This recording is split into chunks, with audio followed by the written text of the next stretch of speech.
The Trump administration is ending special protections for immigrants from El Salvador to legally live and work in the U.S. It's a program that's been in place for nearly 2 decades.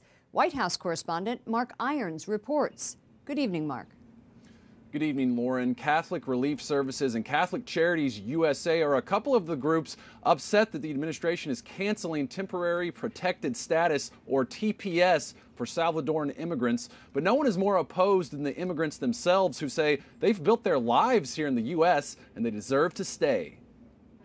Outside the White House today, a rally rejecting the Trump administration's decision. One protester says it will divide families. And that's not right and it's not fair. Immigrants from El Salvador received temporary protected status, or TPS, giving them the ability to live and work in the U.S. after a 2001 earthquake devastated their home country. Over the past 17 years, TPS for more than 200,000 Salvadorans has been repeatedly renewed, but not anymore. The Department of Homeland Security announcing the original conditions caused by the 2001 earthquakes no longer exist. Thus, under the applicable statute, the current TPS designation must be terminated. Now, Salvadorans in the States have been given 18 months to figure out their future, after which time they could face deportation. We deserve to stay here. I spoke with Maria, a woman from Florida, who says she and her family call the U.S. home.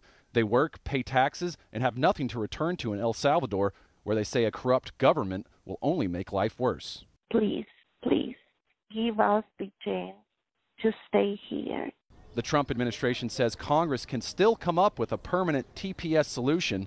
Ana Sol Gutierrez, a Salvadoran and Maryland state representative, hopes lawmakers will work quickly to help her people. El Salvador is poverty. It is violent.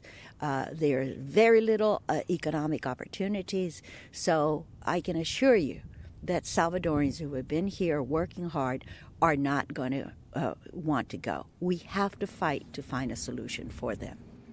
There's a lot of Catholic reaction to today's decision. Bishop Kevin Vann, chairman of the Catholic Legal Immigration Network, says it was ill-conceived and the Trump administration is ignoring the immense contributions of immigrants to the U.S.